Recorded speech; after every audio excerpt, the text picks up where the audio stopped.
The reason why this lecture is so important is because many of us farriers do not know how to set our prices. Matter of fact, coming out of farrier school, the biggest thing we do is we try to find out what everyone charges so we can figure out what we'd like to charge. And farriers still do that along the way.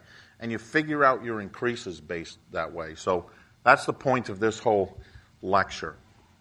And in order to operate a successful business, we need to accept that we need to work on our business as well as in our business. And on our business has been lacking for years, so we need to change that so we can make more money, as they say, work smarter and not harder. And the biggest thing is we need to do is change our attitude. We need to stop throwing up the blocks and walls inside our head because that's going to be your biggest downfall. Now, personally, I'm about making money to support my family. Definitely, money may not make you happy, but I'll tell you this, without it can make you miserable, all right? And, I love horses and horseshoeing, but if there was another job I could do that made me more money, I'd be doing it. I don't do horseshoeing because I just love horses. Because with that kind of attitude, I generally am not running my business correctly and I'm not charging enough. So I do it because it's profitable and I make money at it. And so it just so happens I absolutely love horses and love doing it. I'm just as fired up now after 36 years of shoeing horses as I was the first time. There are three main areas to increase your profits in business, and we're going to be doing an article on each one of these in the American Farriers Journal. One talking about investing, talking about decreasing expenses, which I think will be the next one coming out, and then increasing profits, which is today's topic. So here are some pitfalls that we need to look at that get in the way of increasing our profits. Charging different prices for the same service. When you establish a different pricing protocol, the problem with that is you're going to need to determine who you're charging one thing with and who you're charging the second. If you've mastered that system, the second thing is you need to ensure your customers never meet or see each other ever, because it doesn't take long before one customer bumps into another and one finds out they're being charged $40 and another one's being charged $50. The problem with that is it sets up your business as you're not being genuine in your business. You can maybe sell it as a new customer pricing and the old ones are going to catch up to it. There's some games that you can play with that. But you need to establish one price straight through the board. Okay, and that's your price. You guys can get away with it where you're at, doing the two different prices the way you are, but most of us can't. So that is a pitfall. Discounting services regularly. You don't realize how much we give away in free service. Standing in the barn, there's someone that was just telling me a story, and they talked for just over 2.5 hours talking about to the owner what they were going to do, and they ended up trimming the horse and leave, and he never charged for 2.5 hours of standing there when he could have gotten how many more horses done in that barn and had to come back another day and try to cram it into a schedule. How many times do you not charge for adhesive products on the feet, or you discount it down, or how many times do you come on out and do free work? Your work, or your products, even if you get a free shoe here at the Hoof Summit and you go home and you tack it on and you didn't charge anything because it was free, do you think that shoe was free here to you? I mean, it cost you how much in gas or plane and your hotel room and your liquor bill and your food and your liquor bill and it costs you a lot of money. It may have been a free product, but that can't, and the education you learn. So you need to charge for those kind of things, okay? We need to start treating your business more professional. Not making regular price increases. This is a killer. A lot of farriers don't increase it, but every few years, 5 years. I increase my prices every 2 years. You can easily get away with doing that every 2 years, or twice a year, or every year at least. I do it every twice a year in January and June because it's easier to do. And I'll talk to the reasons why that I do it in January and June, and what do I do in January and June. Undercharging for your service. This topic came on up. Economy's been a little tough, and I know some farriers that are knocking off money off their prices. You're doing the same amount of work, and you're knocking off prices because you need the money, and some customers aren't being routine, but you need the money. I understand the vicious cycle. But then the problem with that is now if you're going to try to raise your prices back up because the economy is doing better, they know you can operate at $20 for a trim, so how are you going to get it back up to $30 a trim or $40 wherever you work? It makes it harder to do that. And we give enough free stuff away. How many people here, the bad economy or not, either broke even or made money this year? So, there's a bunch of us in the room that it's, bad economy or not, we still made money. Obtaining and maintaining customers by setting the lowest prices in your area. I think lowballing is offensive to the industry. Offensive. That is a cutthroat mentality, and we need to act professional. What the other person does is irrelevant. It's what you need to do is important. And cutthroating is not supporting each other. It's a personal attack against the other farrier, even though you're not saying anything per se. Not servicing your customers enough.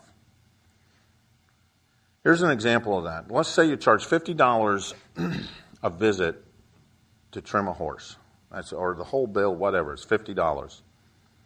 And you can see your customer every 6, 8, or 12 weeks. So in a year's time, if you see him every 12 weeks, which is about 4 times a year, you made $200, 8 weeks, $300, 6 weeks, $400. Same horse, same customer, you service them more. There's a lot of farriers that like to keep pushing out appointments to get as far. I don't know about you. I don't personally like trimming feet at 8 to 12 weeks. There's so much foot, and if I do, I charge twice the amount of shoeing. The type of clientele I have, I'm generally on a 4 to 6 week schedule, 6 weeks in slower times, or some horses that don't routinely get it, 4 weeks for a lot of my foundered horses, dressage horses, and things like that. They're growing so much foot, you need to maintain that. And it may not be foot on the bottom we're talking about, but just what it's doing to the phalanx angle, the toe length, the heel. It's minuscule changes, and the more consistent and least amount of changes you can routinely do, the better for the horse, in my opinion. But this just goes to show you, just on one customer, if you can just, because your job is, when you ask a customer, when do you want to see me again? They just say, 12 weeks. You're allowing them to make that judgment on what's best for their horse. And more than likely, they're basing that on their pocketbook and not on what's best for the horse. Because in reality, if you saw that horse just a week or 2 earlier, it would be a lot better for the horse. And so just you need to determine when the horse is seen, trying to convince them that it's better for the horse to be seen 2 weeks earlier. Or start charging more for their work. That if they want to go an extra 2 weeks, you're going to have to do a lot more work, so here's going to be the fee. And then you're going to convince them that it was easier to maintain 2 weeks earlier.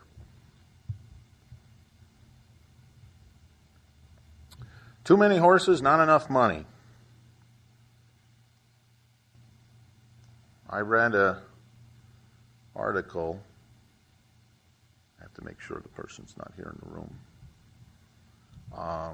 That he works 6 days a week and some days on Sundays to service all his horses, and he still is not enough to do them.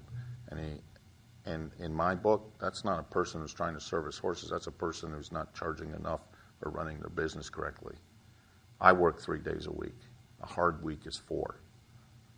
Now, ask me how many horses I do in a day. 2, 3. Those days, I can't do those days of, running all those horses and stuff, and I wasn't running my business correctly. So that just tells me a person who's not running their business, not charging enough. Becoming economically dependent on a small amount of customers. Anyone who does big barns has to be very, very cautious. I had 4 big barn accounts one time, and I lost one. 25% of my business instantly left my hands. Okay? There's guys I know that do big barns, and all they do is go to one barn, and they'll lose most of that account, or if not all of it, and you just lost your entire income. You can make more money going to small end accounts than you are big ones. I'm not saying don't do big accounts, but in business, if you do big accounts, take into account what it's going to happen if you lose 10, 20, 30% of your customers just like that if they decide to use another farrier. Have a contingency plan if you decide to do bigger barns. Worrying too much about potential customer loss. Anytime I talk about business, the first thing that comes out of most of our mouths is, I can't do that, I'll lose customers. I can't do that, I'll lose customers.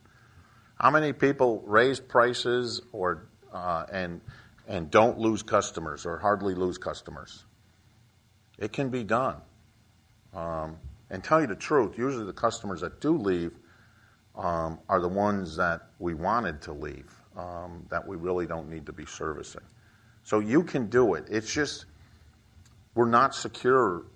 As a self-employed person, you're not secure in your business. We lack the confidence in that business because none of us got business training in Farrier school. If we did, it was minimal at best. And so it's a confidence thing. And when you increase your confidence level, you'll be able to raise those prices without a problem.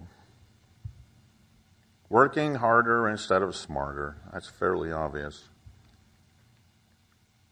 Rating your customers by an ABC method. Now, I know this is going to contradict what some other people say, and that's fine. This is my opinion. But personally, I don't rate people by client. First of all, if you have to rate a person by A, B, and C, how are you going to rate them by A, B, and C? Is an A customer, the gal that brings you out the baked pie when you show up and has her horse cleaned up? Are you basing it on what she does for you, and she has her check ready, or are you basing it on how much money you make off that person? What happens if that person does all that and you see them once every 12 weeks, 4 times a year, but you have another customer who doesn't do anything? Their horse is ready for it, and you come into the barn and it's there, and you chit-chat and you go on your way, but she's every 5 weeks. You're making almost double the amount of money on that one lady. Why would you rate her a C? Because of those things. So as in business, I base it on profit margin. Profit margin is a good way to assess your customers because it tells you how much money you made off them. So if you gross $60,000 and customer A made you $800, then what you do is you do a simple little division, okay? And you came up that her profit margin was 1.3%. She made you 1.3% of your business. Customer B has grossed $2,000. 2,000 into 60,000 is 3.3 profit margin. So I made more money off that customer, okay? So if I need to let go of a customer for whatever reason, I'm not going to let go of customer B because customer B made me more money.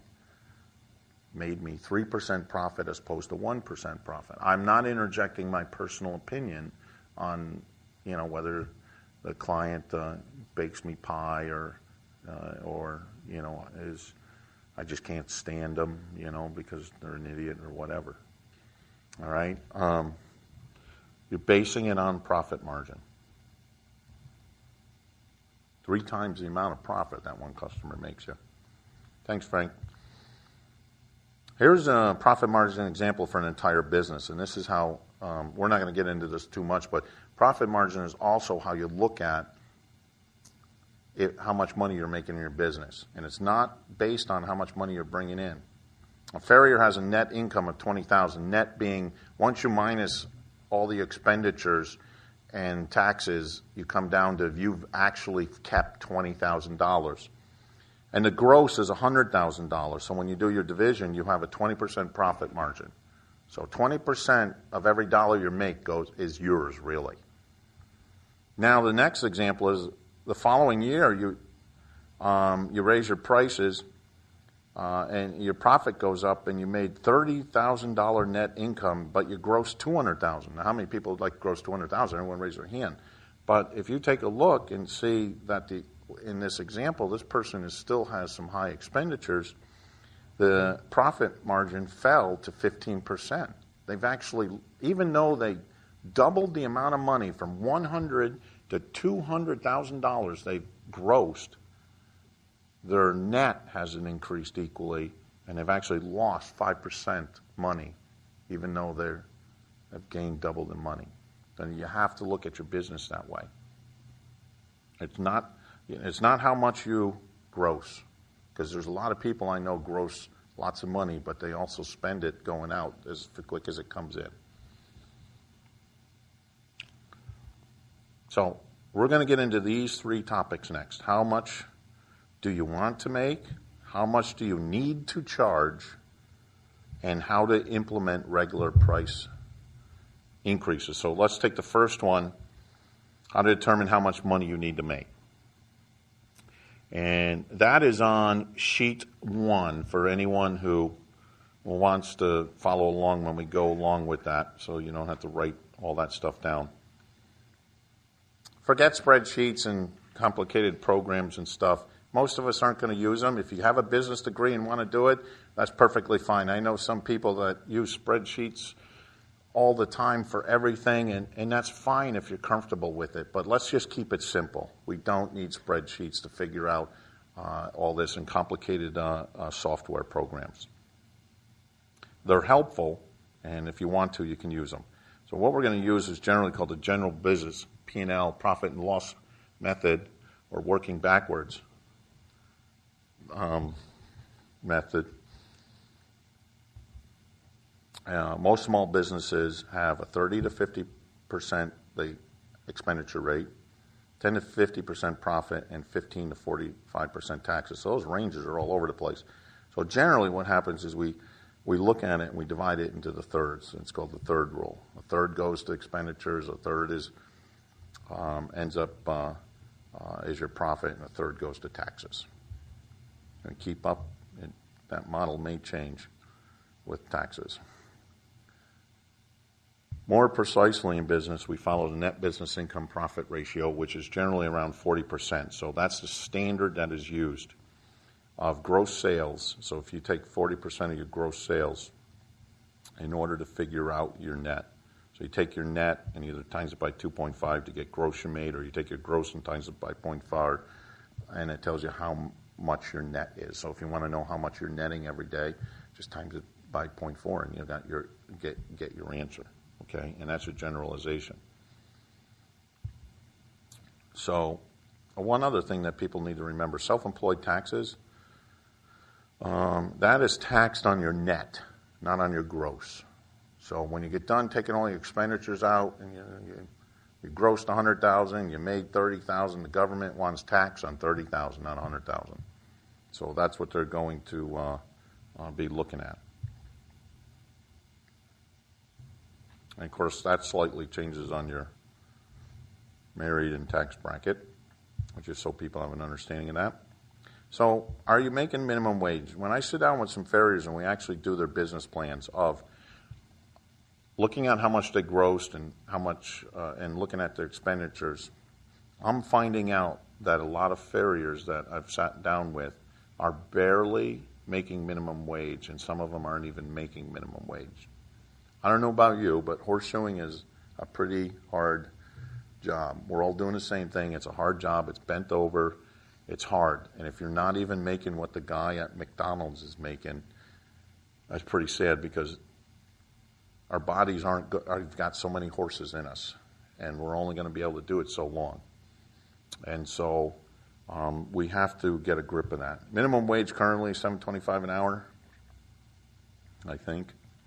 A self-employed person needs to work, if they work 50 weeks, which is 2 weeks holiday, 2 weeks off for vacation, 40 hours a week, a normal week, which is 2,000 hours, an 8-hour day, a year, they need to gross $36,000 and net $17,000 in order, to make the $14,500 a year for minimum wage. Okay, it sounds easy enough to do, but believe it or not, a lot of people are grossing big numbers, but their expenditures are way off the map, and that's the problem. So, and for a net of that, that means you need to make $1,427 a month, and that is just minimum wage we're talking about, okay? So that's the low end of it, minimum wage, or you at least make it minimum wage. So you need to work backwards to figure out this, and that's what the sheet does. This sheet right here is going along, is how much money do you want to net each month? This is how you figure out how much money you want to make. So in order to figure out how much you need to charge for a customer's job, you need to figure out how much do you want to make.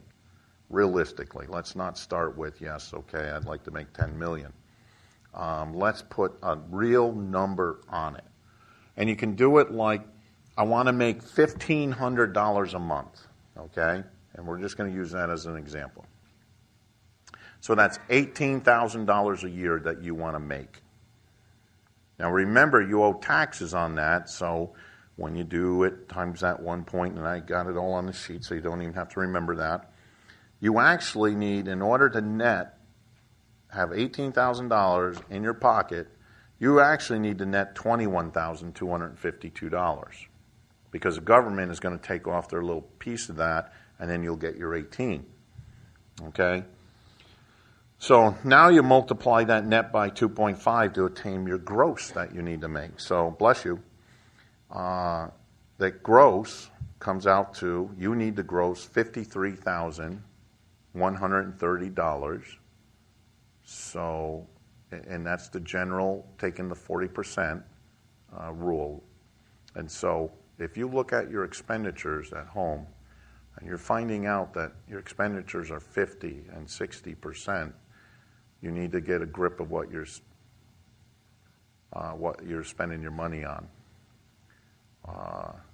Just because you see the nice Delta anvil and you have a good one doesn't mean you always have to buy one, right, Adam? Right. As much as you'd like to. Forge master, excuse me. Oh, it wasn't an anvil, that's right, we were talking. So how many weeks a year do you really want to work? Here's the next part of the formula. But none of us want to work 52 weeks a year. We want to have some holidays. So in this example, I'm going to give you 4 weeks off, okay? So I'm going to give you 48 weeks of working. So now you need to determine how much money you need to make in a week, divide the gross by weeks to work. So we said we needed $53,130. We're going to divide that by 48 weeks because that's how many weeks we want to work this year.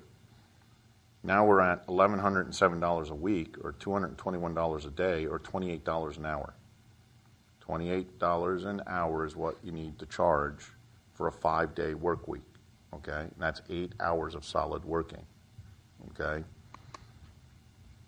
So $221 a day. I tell people it's better to remember the day amount, because if your goal this year is to make gross $53,000, so you can make that net, then all you need to remember is 221. So every day you count up how much money you grossed that day, how much money they paid you. Did you make $221? If you made more than that, then you're ahead of the game, and then maybe you can. If you're always ahead of the game, then it tells you that, okay, you know what? I can start taking some more holiday time if I want, in order to, because you're making the 221. But it literally every day you can look at that, and so if you're making 180, you know you're $41 behind the ball for that day, and you need to make up $41. So that day by day, it tells you whether you're on your goal of making your numbers, and you should know what that number is. Everybody who owns a business, most business people in businesses, can tell you how much money. When we owned the bar, I could tell you every day, because it differed on the number, what day, depending on what people and what we were doing, every day what my minimum amount was to break even. I knew that number to a T, and I'd watch that number. And so every day I knew what that was. And so I could look at my sales per week and know how are we doing. So, and that's how you, in business, that we know how much you need to make. And you need to do the same thing. Otherwise you get paid, one day you get $1,000 worth check and you're, oh yeah, next day it's $200 and it's like, and you're not keeping track that you're really still way ahead of the game if your number was 221, okay? So know what you need to gross per day for the number of weeks you want to work. You'll be happy about that. So summary on that is to make $1,500 a month or $18,000 a year, net pay is $9.35 per hour is what it comes out to be. You'll need to net $21,250 a year, $11.09 per hour before taxes, and $27.67 per hour after on your gross, or $221 a day. Okay, I'm not taking unrealistic numbers. You think these numbers are unrealistic? Yeah, we all want to make more than that, but this is the example. I don't want to, I don't want to throw out the $1 million one there. So, and then what you need to ask is, are you making $221 a day? Okay. If you're new Farrier and you're not, that's all right, because you can still establish what you still want to make. And if you're not making it, I understand, because you don't have the clientele. But now we're going to take this in a 3-step process, and now you're going to know what to charge. So you're going to need to know what to charge in order to make that. Okay?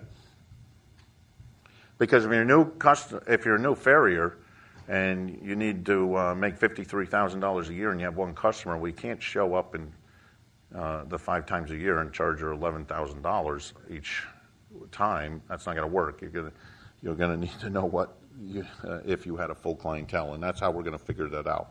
So how to figure out how much to charge, other than asking your friends who are more than likely not charging enough to begin with. First, we follow this general business ratio rules. It's going to be the common theme. And basically we base it around this, your work time. We're going to be talking about time as per hour. Now, generally speaking, and this is general, and you can certainly do better and worse than these times, but generally speaking, most of us sort of use 20 minutes to trim, other than BSing with your customers, 20 minutes to trim a horse, 40 minutes to put 2 front shoes on, and 60 minutes to do a job all the way around. Now, I understand if you're a new Farrier, that goes 2 hours, 3 hours, and maybe 5 hours. At least it did for me. But this is the general rule of most of us Farriers. Now, an example coming up is if this rule really doesn't apply to you because you're a new guy, or you're working with a handicap, or you're just slower, or whatever reason, it doesn't matter, then instead of the 20, 40, 60 rule, let's say you perform a 30, 60, 90 rule, okay? Then you charge $40 for your trim. Well, then what you need to do is just figure out per hour what you're doing at $1.33 a minute or per minute, and it comes out that you would need to charge 40, 80, and 120. Okay, and it explains it on that sheet and how to do that. Okay, so if you can't follow the general 20, 40, 60 rule, it's okay. There's another way of figuring it out per minute. And new guys, at least with me, I know how to do that in the beginning. So why ratio analysis? This, seems complicated. It's not, but it's an excellent method, and we use it in business for not only determining profit margin, but everything in business is really around ratios. We talk about ratios all the time in business as far as checking how your company's growth is and following along. And they're great guidelines. They're not hard and fast. I do know, some guys that take that ratio of 20, 40, 60 and can make it 10, 20, and 30. And they're happy with that. I'm talking about generalization here, so it's not a hard and fast rule with that. If you're slower or faster, that's fine. Be mindful of your ratios. Check your prices right now. And here's the reason why. Trimming, we'll say, takes 20 minutes, $40, and I just arbitrarily put the $40 out there. Times your 0.4, which is we talked about is your profit margin, means you netted $16 off that job. So if something takes twice the amount of time, you need to net twice the amount of money. So 2 shoes at 40 minutes is $80, is net of $32. 4 shoes, 60 minutes, 3 times, 120, $48. Okay, because we're talking about time.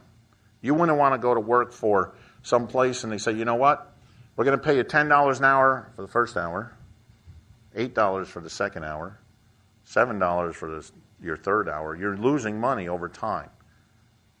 And so the reason why per hour is it's consistent all the way based on time. Here's an example if you charge $40 for a trim and netted $16. If you charge $65 for 2 shoes, you netted $26 and you lost $6 because remember it was supposed to be $32. So you should have charged $80, netting $32. You lost $6. So if you do that, you either need to raise your prices or stop shoeing horses and trim them because you're making more money trimming. Okay? Whatever way you want to do that. If you charge $90 for 2 shoes and you times your 0.4, you netted $36. You gained $10. Keep that up. Keep that up. You can always make more, just don't make less. All right? From our example, you need to take in $221. If you're bringing in an average of $250 a day, then you're on target. If you're bringing in an average of $200 a day, then you need to raise your prices so you make the extra $21 a day.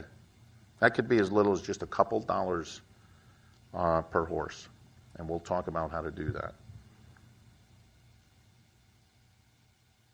Notice if you take your gross, like $221 a day, and divide it by your trim price, means you only have to trim 5.5 horses a day, put 2 front shoes on 2 3/4 a horse a day, and 1 8/10 horse a day. Well, obviously, although I've done halves and 3/4 horses a lot of times, because a lot of times you'll get a customer and they ask you, do you do discounts? And I sure do. I give 25% discounts, not a problem. Just tell me what foot you don't want me to trim and shoe. And so, but you can see, obviously, you would have to trim 6 horses, shoe with 2 shoes 3, and do 2 horses all the way around. But this is based per hour, and now you can see that that's what you need to charge. So how many horses can you do in a day, realistically? This is how we're going to determine the price. When traveling from barn to barn in an 8-hour day, on average, how many horses can you trim? You need to determine that. 5? 7? 10? How far do you have to travel? If you're in Alaska and it takes you half a day to travel to one customer, you're going to have to charge a little bit more. If you do 5 horses a day, you would have to charge $44.20 per horse. 7, $31.57, and 10 horses, $22.10. You determine that amount. How many horses can you realistically trim in a day, on an average day, traveling around? Do it on trim prices. Let's not talk about shoeing with 2 shoes. Let's talk about trimming, and that's how you set your prices. So you base it on the trim price, because from there you know what to charge for 2 shoes and 4 shoes. So you take that number, 221, and divide it by how many trims you think you can do a day. I chose 5. That'd be a long day for me. So that'd be $44.20 per trim I would need to charge to make that $221 to make the gross or the net that I wanted at the end. Okay, so now I know even how many horses I need to trim if I were just to do trimming. But more importantly, that's going to help us with how to know and what to charge.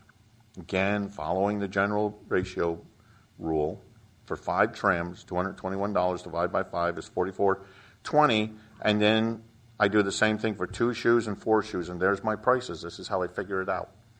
So everything's based off the average number of trims you think you can do a day. There, I need 44. Now I need to charge, in order to make my money, $44.20 a trim, $88.40 for 2 shoes, $132.60 for 4 shoes. Your prices are based on not him. Your prices are based on what you set, what you need to make to bring it home, not what the next guy is charging. Because unless you pick a guy that's charging a real lot of money and mimic them, then you'll be all right. But you don't want to charge someone or mimic someone who's not making that. For 7 trims, if you want to do more horses, look at your prices to make your 221.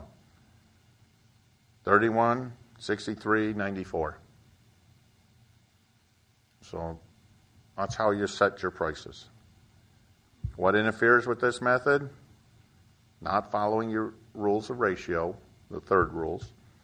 Increasing your expenses and not incorporating them into your fees. That's the biggest guilty thing as farriers we have here, is we really don't track your expenditures as well as you should, and tracking them. And our expenditures need to come down a lot. A real good business will run a 20-25% expenditures. Bad businesses will run 60% expenditures. You need to knock them down and get your expenditures down. And we'll be writing articles on how to do that. Having a different fee structure, changing the different prices for the same service, because now it's very complicated to know what you're doing. So you have to be consistent in your pricing.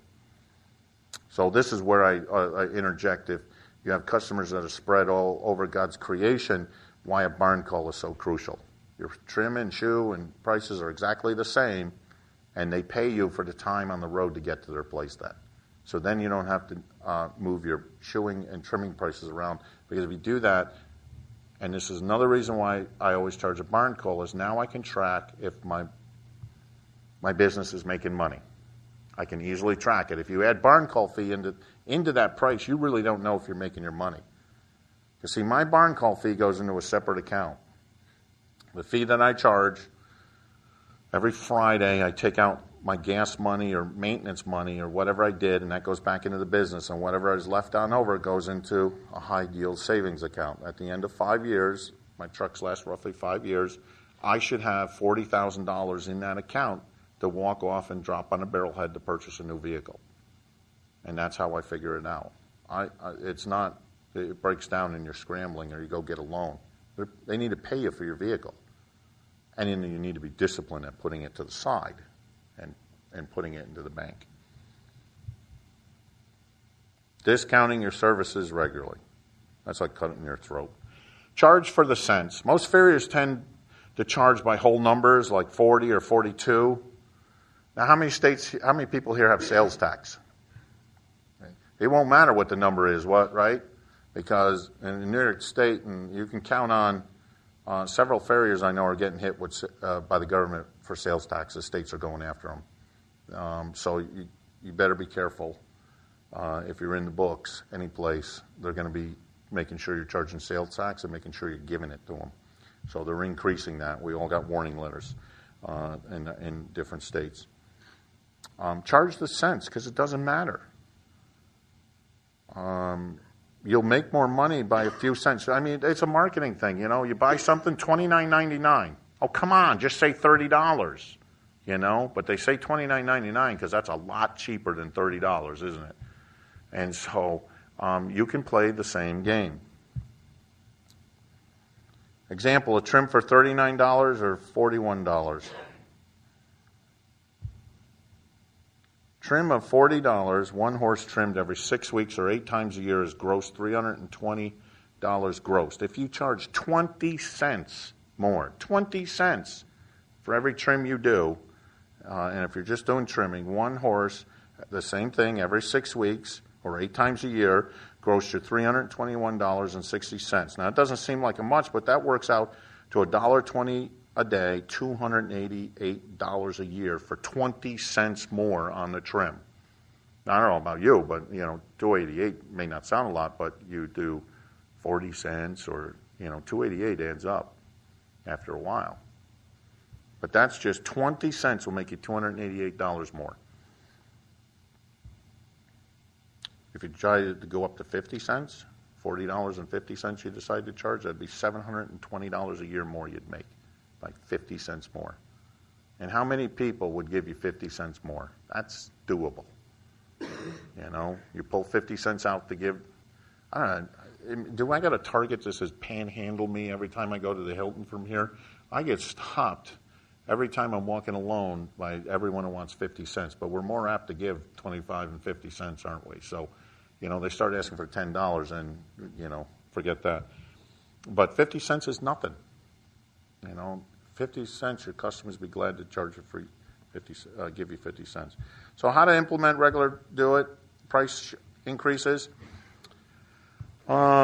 You know, sheet 2 on here is a front and back, and that's how to determine the ratios of what you charge, and sheet 3 is implementing regular prices. Okay, so again, all these notes and numbers are all on these sheets. The average inflation rate is 3% a year. That means you should be at least charging a COLA, or cost of living expense, 3% a year. Every one of those people that work more than likely get a 3% raise every year, unless they're human service field where it works based on grants. From the example of $18,000 net that we talked about, or $53,130 gross, the old price of $18,000 to net 3% means you need to increase $540 a year,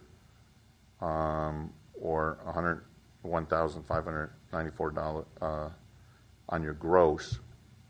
And so that would change your price there to $7 a day you would need to increase, which if you did it by the per horse thing, you're only talking about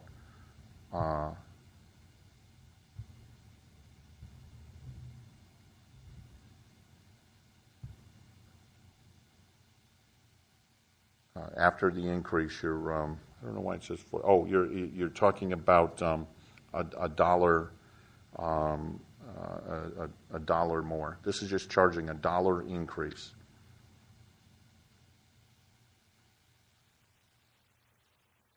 $1, big deal. But so a lot of people don't want to charge $1 or 50 cents. It's scary. It doesn't seem like a big enough jump, and it's an odd number. You know, I'm at 41. I got to carry change or whatever. You know, carry change. You know, if you deal with cash, don't be afraid to charge whole numbers, and don't be afraid to charge cents. Now, if you do cents and you don't have sales tax, it is helpful to keep it to the quarter because it's easier to give change. But you know, any other business you walk into, you don't hardly go in and buy something for $6 or $10 or $40. You're paying $39.80, 40 something. And why is it that we don't do it the same thing? You know, plumbers and stuff like that. You know, they'll have maybe a whole number rate for labor and stuff, but you're paying for parts and they're all cents. They'll charge you the cents unless they're rounding up. There's nothing wrong with rounding up in our business either.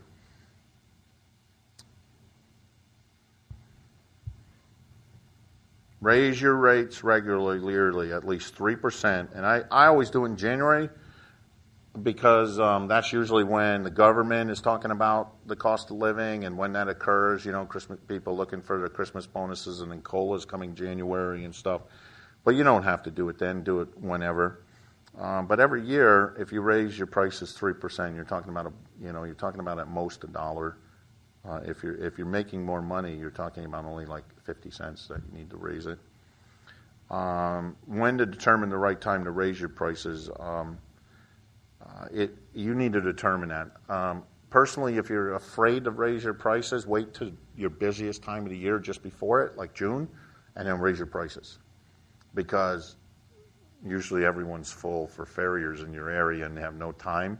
And so if you're afraid to raise your prices, you think you're going to lose your people, you're more than likely not going to lose anyone, or a customer too, but that sort of makes you feel more comfortable because you know that the other farriers won't be able to pick them up. But you can raise them pretty much any time. But I do mine January and June. That's when I raise my prices. January is my COLA. That's set for the year. And then June, my prices for expenditures, like steel was going up 25% each year. And so June. And then gas. I was raising prices on my barn calls about every 3 months there for a while. Just because. And I have my customers trained that, they don't even ask me what I charge. They just hand you the check or just put it on my credit card, So the value, the perceived value is there. That way, I don't even know what I charge. I have to look up on the computer for them and stuff. And so you've trained your customers that way. So you can train them to accept those price increases rather easily. How to help your customers understand price increases. Well, really, the key is professional service. Guys, farriers, we have, not to make a stereotype, but a woman taking a car into the auto mechanic shop, most women are pretty sure they're going to get what? Screwed, one way or the other. They're going to be taken advantage of. And in the barns, a lot of times, in talking with customers, that can be the same thought. Whether it is or isn't is not relevant, but it's the same thought process. So you have to run a professional business and explain to them why is there increases.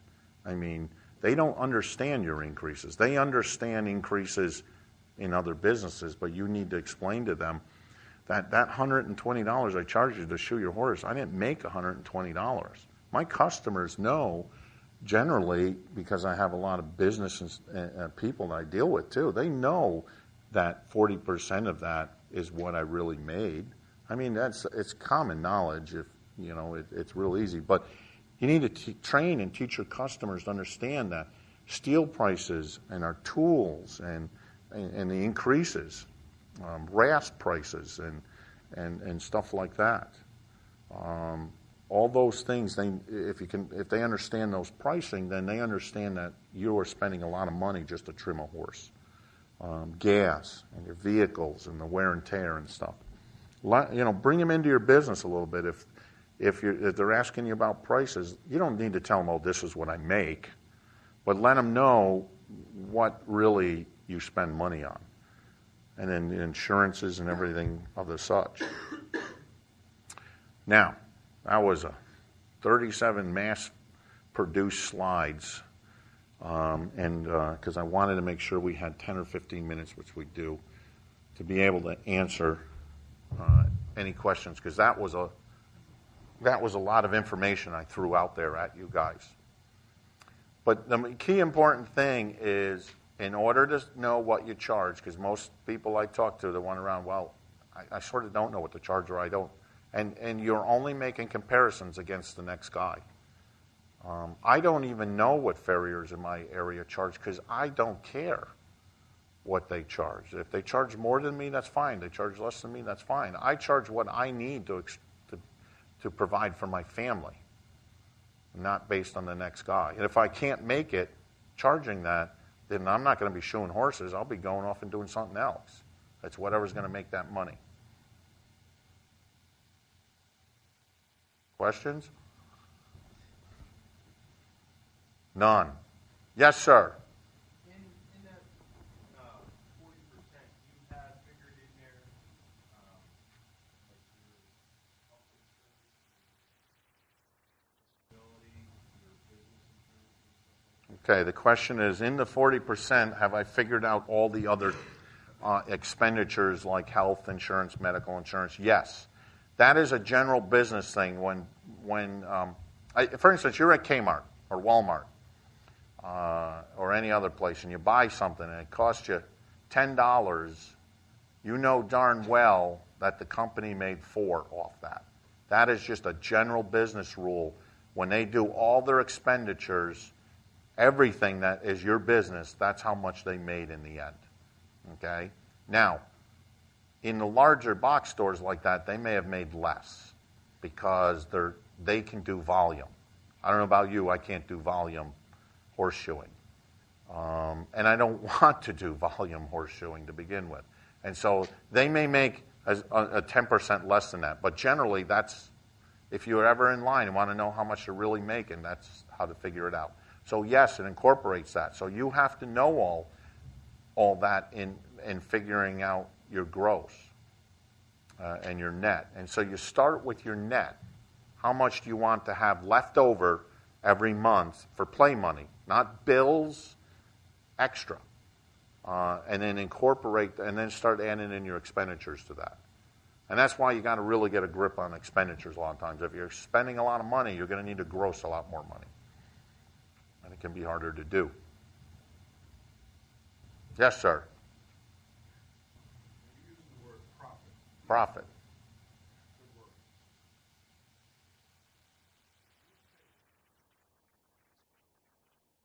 Is my pay to an expense to the company? It depends on whether you're an LLC, S Corp, C Corp, or a self-employed person. But yes, as an LLC, mine is tax deductible. Yes. If you're a self-employed person, it's not. And then and so that's why we just did this discussion based on a self-employed person and not an LLC, because there's different tax rules and stuff that. How many people have LLCs here? Anyone? Yeah, so we play a different game with that, don't we? Yeah, so. Yes, sir. Well, I work for the Army now, so it doesn't matter if I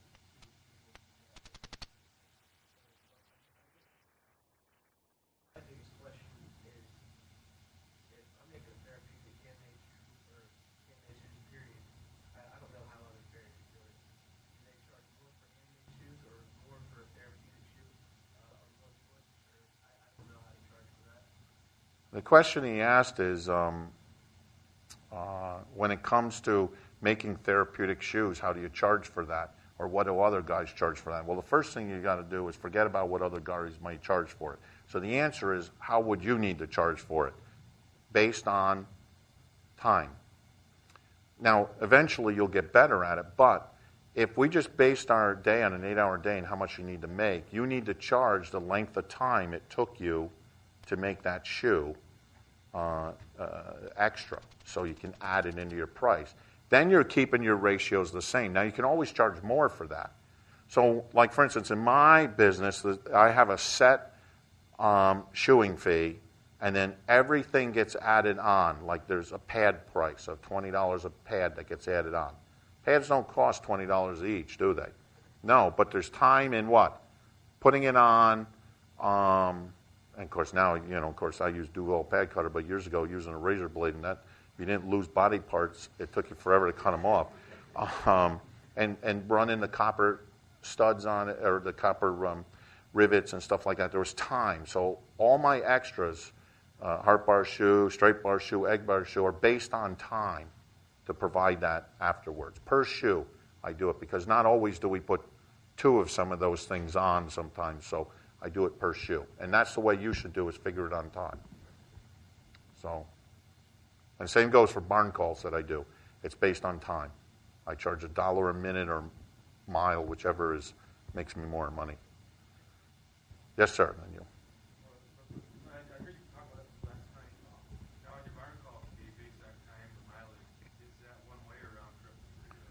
He asked about barn call fee being charged one way or round trip. It doesn't matter which way you want to do it. Some people set it up in zones because they don't go very far from their home. Some set up just a flat rate to start off with to get people used to the shock. Other people, like myself, I do it based on time, and so it's for me it's a round trip.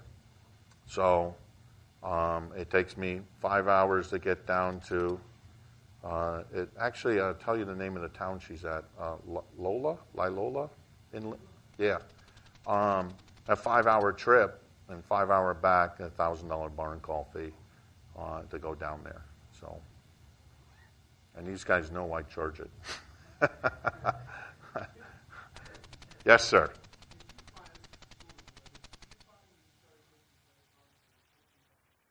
Sure did. Okay, the question is about credit cards. Did it open up the flow of cash coming in, and do I charge more for it? It hugely opened up the business, because Now I can swing by a barn. An owner calls you to tell you they need a shoeing change or they lost a shoe. I have the time. I'm right in the area. I can swing in. I have their credit card. I do the job. I charge it because, see, I don't bill. Billing's a foolish thing you can do in business. You're taking money out of your family's mouth and jeopardizing it. Me, my tools are loaded, your bills past due philosophy. And so I charge for that. The problem with credit card system is, one, you got to know a little bit about it, and I can talk with people individually about that, is you got to pick out the right company. And then two, there's a limit. In other words, you got to make so much a month. If you make more than that, credit cards are so much charged on the credit card. If you make more than that, do it. If you don't, it'll cost you more to have it.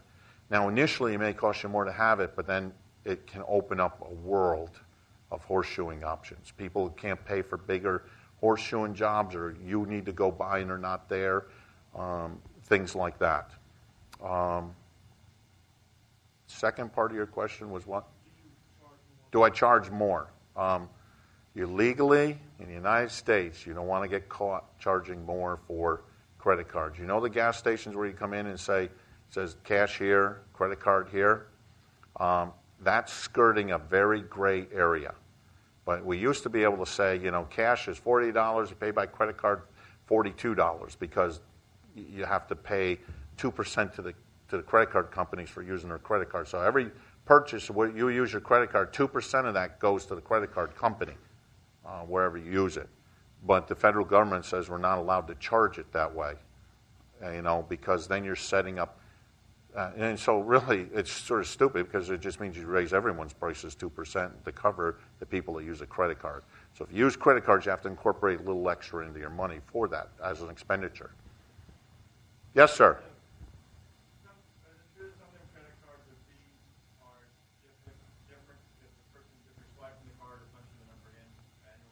Some companies, the question is about credit card companies, if they're different. Yep, if they're different, if you swipe it or whatever. They're all different. The biggest key with credit cards is you want to buy for security reason, you want to buy the one where they own the gateway right to the credit card company. So they process and goes to the credit card company, because if it's just a company that the money gets exchanged, there's a chance that it gets lost and used by someone else over in China or whatever else. Okay? So you want a company that owns a gateway, and the fees are going to be cheaper. But some of them set them up that you have to have a minimum amount of money, and then it goes down. Others are just one straight fee. There's different ones based on how much you're going to use them. So there are differences. You have to do your homework. I'm glad to talk to people about them. I have a great credit card company. I've used several different companies, and this company is fabulous. I do it right on my iPhone. I got a couple book orders in, and all I did was do them on my iPhone, and they're done. My wife sends out the book, and the money's on its way. Yeah. Yes, sir. No, because I dropped my trip fee when gas prices dropped. No, because gas price, my barn call is not based on gas prices. That's why companies got in trouble for calling it a fuel charge, because when the fuel went down, they didn't drop it. That's why you have to call it a ranch call, barn call. It's not the gas. It's my time, the gas, the wear and tear of my vehicle, and the parts and all that added in. The gas amount is nothing. It's really the time on the road, and look how much. I mean, I just bought 4 sets of new tires on my vehicle that last year they were $100 each, and now they're $180 each. Those kind of big, huge increases, almost a 200% markup. You have to incorporate into your barn call, so it's not based just on fuel. Okay, so you want to make that distinguish. Yeah, with call it a barn call, not a trip charge, because basically it's a labor thing, and you can put your expenditures in it. With trip charges and fuel charges, it actually falls under a different part of can fall underneath where you have to claim the gas and pay taxes on that fuel and stuff like that. So you have to be careful. And, you know, not that the IRS is going to come after how many 30,000 ferries in the United States, but all they got to do is come after one, and it's you, and you don't want that. So, hey, I think we're out of time. We're at our end. But I wanted to say, anyone who wants to hit me up during the Hoof Summit, I'll be here to Saturday morning. So please don't hesitate to ask me any questions.